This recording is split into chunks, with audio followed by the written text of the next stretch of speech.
El lanzamiento de la iniciativa por la institucionalidad democrática, hecho por un grupo de 12 organizaciones empresariales y de la sociedad civil de República Dominicana, ha despertado en primer lugar interés de una gran parte de la sociedad que no había visto en mucho tiempo la conjunción de voluntades en el ámbito de la institucionalidad y de la política de parte de grupos tan variados como el Consejo Nacional de la Empresa Privada, la Cámara Americana de Comercio, la Fundación Institucionalidad de Justicia, la Asociación de Jóvenes Empresarios o Participación Ciudadana, por ejemplo. En pocos momentos hemos visto junto tantas voluntades. Y esto se ha hecho apenas una semana antes de la instalación del nuevo gobierno.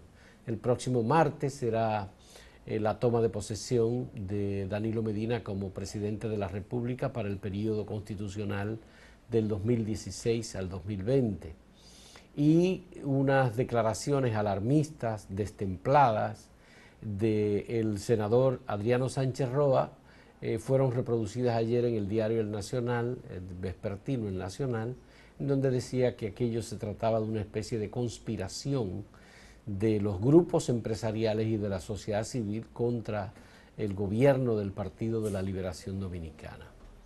Reinaldo Pared puso de algún modo la cosa en su contexto y el secretario general del PLD, además de senador por el Distrito Nacional reelecto, dijo que había que tomar en cuenta unas premisas. Cuando se habla de institucionalidad, se está hablando de que hay unos mecanismos que establece la Constitución de la República. Dice que esos mecanismos existen, que están ahí y que hay una forma de elegir, por ejemplo, a los miembros de las altas cortes o a los miembros titulares de la Junta Central Electoral o al defensor del pueblo, que es el Senado de la República que los elige y que no hay otra institucionalidad que no sea esta, de que son los senadores y el PLD tiene la mayoría absoluta. Pero nadie ha puesto de los en senadores. entredicho que sea así. Exactamente. No es eso lo que se ha pedido. Pero él dice, bueno, está bien que ellos se expresen por la institucionalidad, nosotros también estamos de acuerdo con eso. Entonces, sin embargo, el criterio generalizado en los voceros y vocingleros que tiene el PLD en muchos lugares establecen ya lo que dijo Adriano Sánchez Roa, que hay una especie de conspiración de los grupos empresariales en contra del gobierno. De la conspiración es lo más ridículo que yo he escuchado en muchos años. Incluso algunos llegaron hasta a comparar la situación de este pedido de que se tenga comedimiento, de que se actúe con prudencia en la elección, ¿verdad?, de los integrantes de esas altas cortes y de la Junta, comparando esto con el movimiento de conspiración que se dio contra el gobierno de Juan Bosch en 1963. No puede ser. Sí, están comparándolo. Y eso es, si no fuera por necedad, uno diría que por ignorancia, porque no se puede comparar. O sea, en aquel momento se había salido de una dictadura, había demasiado miedo por la propaganda excesiva pro y contra de las ideas comunistas, y cualquier cosa liberal era tachada de peligro comunista. Estaba la reciente revolución cubana también, que había comenzado en 59 apenas, y todo eso, cualquier gobierno que tomara una medida de justicia social era derrocado inmediatamente aquí en América Latina. Entonces, todo eso era muy distinto, además de que don Juan en aquel momento quería imponer impuestos a ganancias de grupos empresariales, los cuales veían esto como un peligro, y todo esto conspiró contra don Juan, más una parte de la administración estadounidense que también se alió, y la iglesia. Eso es muy distinto. Ahora el PLD ha gobernado más que el PRD y más que Balaguer al servicio de los sectores más poderosos de este país. Ellos no pueden negar eso. Y tanto es así, y por eso quería recordar esto, porque es chocante. Él, en julio de 2012, específicamente el 22 de julio de 2012, bajo tu firma, por cierto, aquí en Acento se publicó una reseña de una entrevista que le hizo Pablo Macchini a nada más y nada menos que a Franklin Almeida Rancière, miembro fundador del PLD. Sí. Y era a propósito inclusive de lo que era el PLD, que se había fundado y todo eso. Él escribió un libro sobre eso, Almeida. Y él dice, entre otras cosas ahí, nada más y nada menos esto, que los Vicini, que los Bonetti, que los Corripio, que los Grullón y los León son aliados estratégicos del PLD. Entonces, si son aliados estratégicos, ¿cómo es que estos sectores empresariales van a conspirar? A menos que haya cambiado entre el 2012 y el 2016. ¿Y qué ha ocurrido? Que esos sectores le ha ido mejor todavía. Porque ¿quién ha dicho aquí? Tú no has escuchado ningún sector empresarial diciendo que aquí hay un peligro para la empresa privada o que hay un mal ambiente de negocio. No, ellos están haciendo sus negocios normales.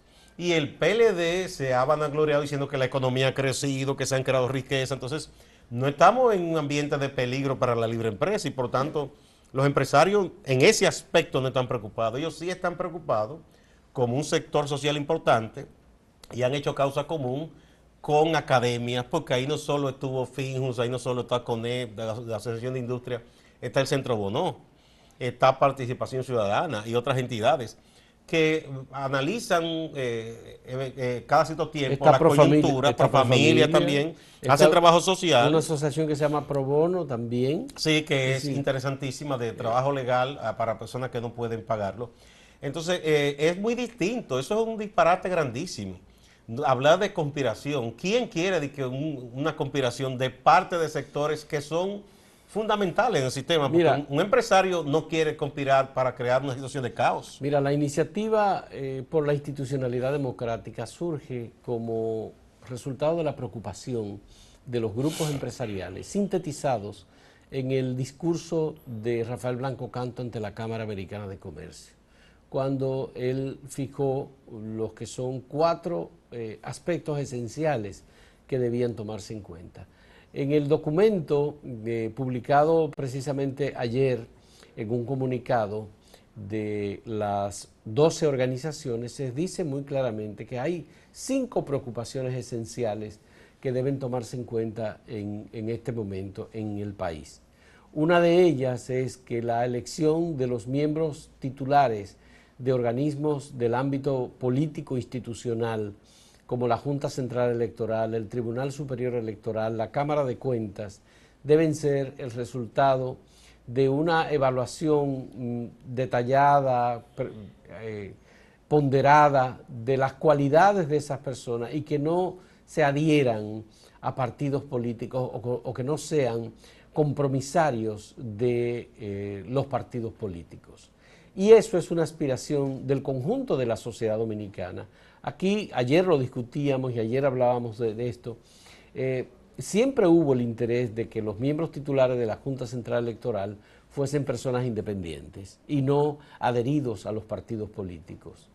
Es verdad, bueno, tú mismo, Gustavo, decía, yo no estoy tan seguro de que Manuel Ramón Morel Cerda fuera una persona independiente. Digamos que él pudo haber tenido algún vínculo. Nunca fue dirigente de un partido político, pero Juan Zuli Bonelli tampoco fue dirigente de un partido político. Luis Arias, que es embajador de la administración del Partido de la Liberación Dominicana en el gobierno anterior de Leonel Fernández y en este gobierno, tampoco fue dirigente de un partido, es curioso, de un partido él político. En su juventud estuvo en la izquierda.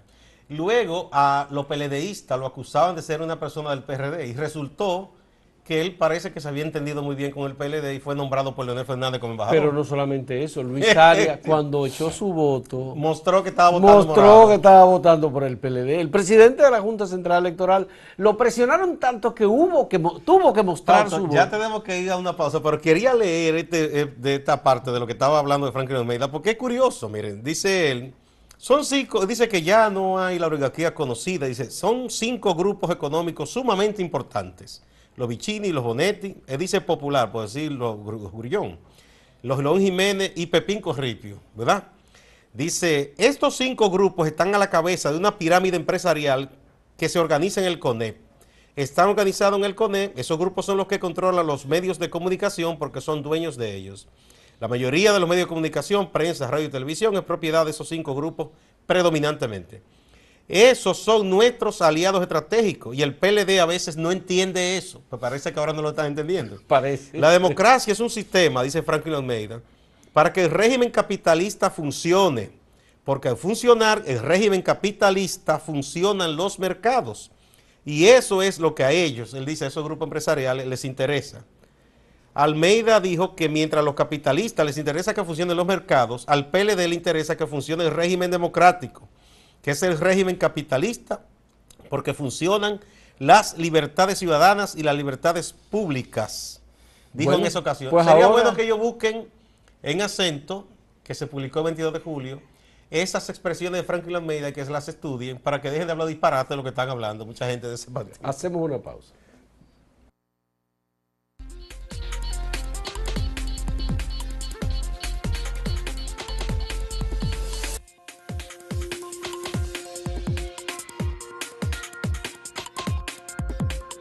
Con apenas unos días para que se instale la nueva administración del presidente Danilo Medina, el sector salud oficial, encabezado por la ministra de Salud, doña Altagracia Guzmán Marcelino, y además apoyada por los técnicos del gobierno en materia de salud, incluyendo tanto al director del SENASA como al director de CISARIL, que le han acompañado en este proceso, todavía no logran un acuerdo final con el sector salud en su totalidad. Lo que ha ocurrido es que en torno a la gestión de mediación de el rector de la Universidad Católica Santo Domingo, Jesús Castro, el sacerdote Jesús Castro Marte, han estado negociando condiciones para un aumento general de salario y condiciones en las que el gobierno regula, por ejemplo, el horario de servicio de los profesionales del área de salud. Ese ha sido un tema que ha dividido al gobierno y al Colegio Médico Dominicano fundamentalmente. Lamentablemente, de las 3 propuestas que ha presentado hasta ahora, hasta este momento el gobierno, el Colegio Médico las ha rechazado prácticamente todas y las ha rechazado porque el gobierno ha incluido, y el gobierno dice que no es negociable, el tema del rendimiento de por lo menos 30 horas de servicios semanales, dicen 32 horas de servicios semanales para cada profesional de la salud que esté empleado en el Estado en cualquiera de las instituciones prestadoras de servicio. Y esto, por supuesto, conlleva que el Colegio Médico Dominicano ha estado defendiendo y dice que los salarios que se pagan no son los adecuados y que por tanto hay todo un esquema montado en el que los profesionales de la salud rinden una cantidad de horas que el gobierno considera que no son suficientes, Gustavo. Entonces, ante esta situación ha ocurrido algo que es muy lamentable. 14 organizaciones del sector salud, que no incluyen al Colegio Médico, aceptó la tercera propuesta del gobierno y esto los lleva a firmar un pacto paralelo con el gobierno, mientras que hoy el gobierno anuncia que tiene una cuarta propuesta de condiciones de un acuerdo, pero en esas condiciones igualmente todavía no incluye una modificación del tema del horario laboral de los profesionales. Hay dos cosas con todo esto. Una es, uno quisiera creer que esas organizaciones no dieron un paso sin consultar al Colegio Médico, porque se suponía que estaban actuando como un acuerdo, conjunto, sí, como profesionales de la salud y servidores públicos del sector salud, porque de lo contrario se vería como que están haciendo labor de esquiroles, de traición, de amarillismo. Sí. Y con la experiencia que aquí hay en muchos sectores, que el gobierno persuade a un grupo y divide, y los divide y los debilita. Eso ha pasado muchas veces, nadie debe sorprenderse. Sobre todo hay algunos personajes ahí que se saben muchas cosas que han hecho en algunos de esos gremios, que no son precisamente la persona que mejor representan quizás esos trabajadores y trabajadoras. Bueno, esa es una. Lo otro es que lo del horario, al parecer, por lo que yo he hablado con un dirigente del Colegio Médico, el gobierno manipula un poco eso, porque ellos no están diciendo que no quieren trabajar las horas, sino que haya una forma complementaria con las guardias, que es lo que se estila en otros países. Porque se supone que el médico no es un profesional cualquiera, no porque sea privilegiado, sino porque, igual que lo que es un piloto, por ejemplo, no debe trabajar extenuado mucho tiempo porque tiene en su mano la vida de la gente.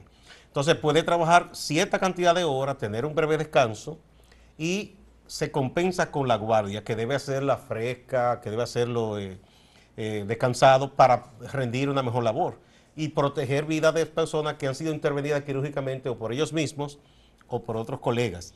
Eso es una. Y lo otro es, también estaría el tema del salario.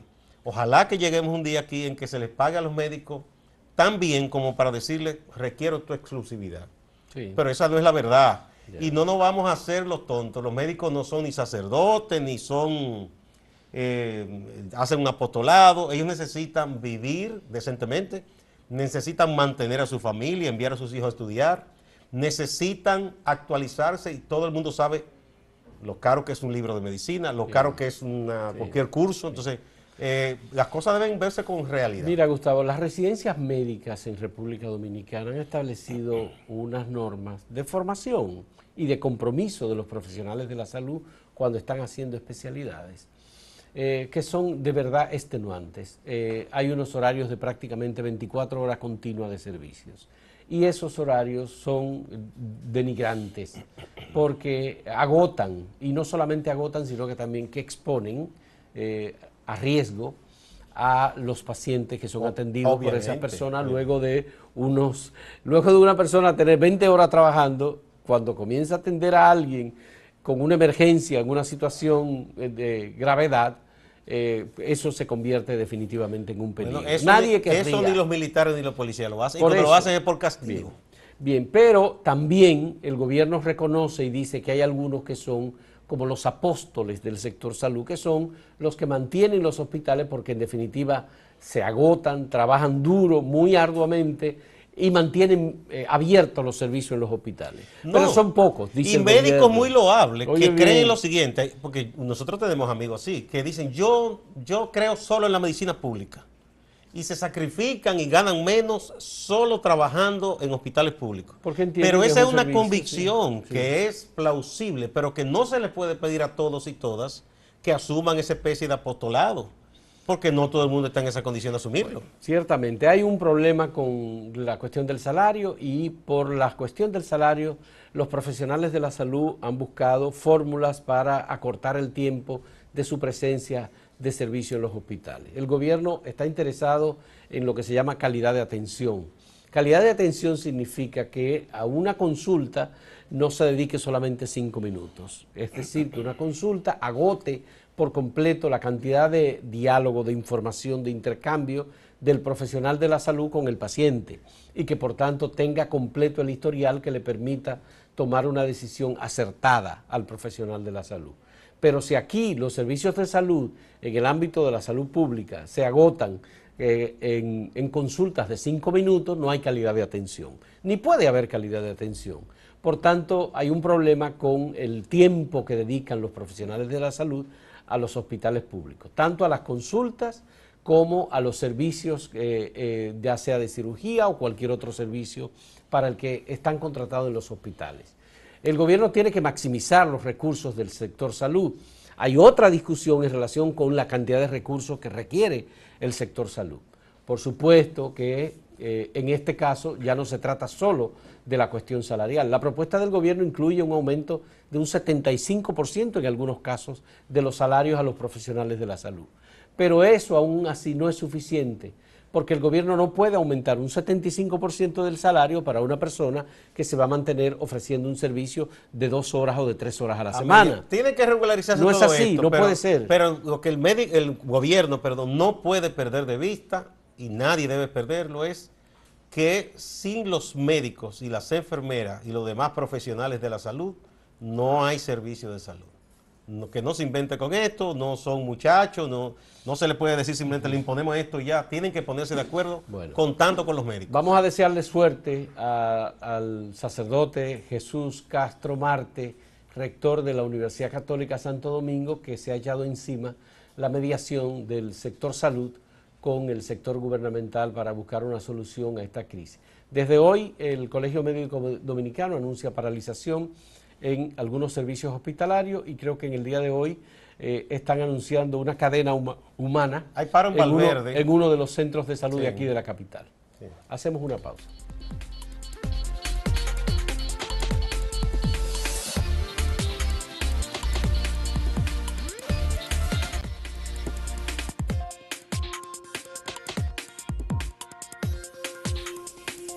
Todo indica que el gobierno de Venezuela, que encabeza el presidente Nicolás Maduro, de la coalición que lidera el Partido Socialista Unificado de Venezuela, le ha estado ganando la batalla a la oposición en las últimas semanas.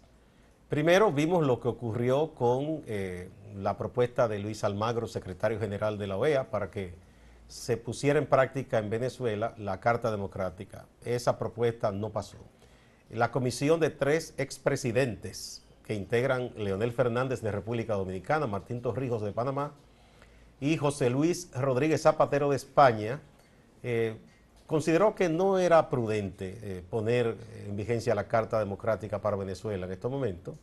Argentina, que había sido un opositor tenaz al gobierno de Maduro, luego como que se colocó en una posición intermedia también pidiendo el diálogo. Y ahora, ayer el Poder Electoral venezolano, después de hacer esperar muchísimo tiempo, anunció que se va a proceder de nuevo, ahora con el 20%, que es la segunda parte, la recolección de firmas para el plebiscito revocatorio, y lo sitúa para finales de octubre.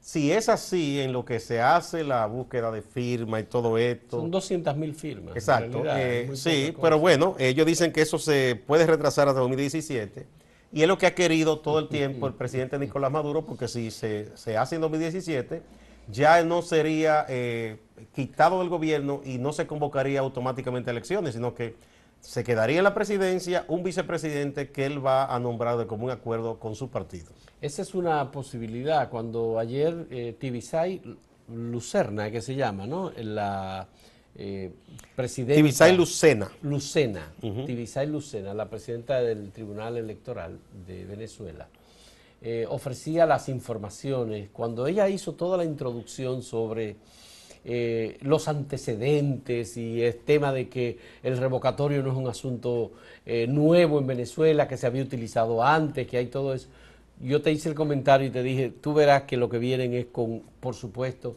con una fórmula que va a dilatar, en definitiva, el proceso del revocatorio. Lo va a remitir para el año 2017. ¿Por qué? Porque la ley indica que una vez que se recoge la firma, tiene un plazo de 90 días para convocar el referéndum. Bueno, entonces, 90 días octubre, después. exactamente, octubre 30, noviembre 60. Y esto lo va a llevar para el 2017. Eso es definitivamente no hay forma de que la oposición pueda lograr el revocatorio este año, porque era la pretensión y el interés del presidente Nicolás Maduro, por eso flexibilizó bastante su posición, llamó a la oposición a sentarse en la mesa de las negociaciones.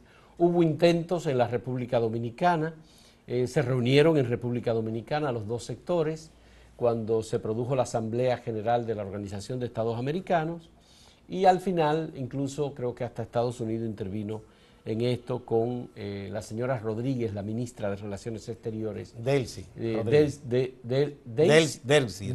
Rodríguez, la ministra de Relaciones Exteriores de Venezuela. Al final lo que vamos a tener es una dilación. Las pretensiones de la Mesa de la Unidad Democrática de Venezuela, que controla el Parlamento, no ha podido conseguir lo su objetivo. Controla, pero ha podido hacer poco, porque casi todas las medidas que aprueba el Tribunal Constitucional se la rechaza. La anula, definitivamente. Entonces no hay Parlamento en Venezuela, que es un caso paradigmático, porque si se entiende que el Parlamento es uno de los poderes del Estado. En una democracia se supone que el principal. En una democracia representativa como es la democracia venezolana, y sobre todo que el Parlamento tiene la mayor representatividad en el sentido de que expresa la voluntad de los ciudadanos. De la colectividad. Y la última elección que hubo, la Mesa de la Unidad Democrática, es decir, la oposición, obtuvo más del doble de los votos obtenidos por el Partido El gobierno de Venezuela trabajó ganando tiempo. De hecho, si tú te fijas, eso se había, unos analistas venezolanos habían dicho que parece que el Partido Socialista Unificado incluso había tratado de controlar a Maduro para que no dijera diciendo cosas que muchas veces resultan muy imprudentes. Lo logró. Y él, fíjate que no ha estado hablando mucho. Se cayó. Entonces, han ganado tiempo. Maduro es una especie de Donald Trump a la inversa. Exactamente. Ellos han recibido una inyección de mucho dinero de parte de China, con su normalización informal y ya hacia la formalización de las relaciones con Colombia. Han tenido un respiro porque ya la gente está cruzando a comprar comida. Hay unos tours grandísimos. Eso ha beneficiado a los comercios colombianos de la frontera. Todo esto ayuda, más A nivel de la OPEP, se está negociando, se están dando pasos para que el petróleo retome precios anteriores de unos cuantos meses, y eso también es un alivio para Venezuela. Bueno, Gustavo, habrá además, señores, que poner atención a lo que está pasando en Nicaragua.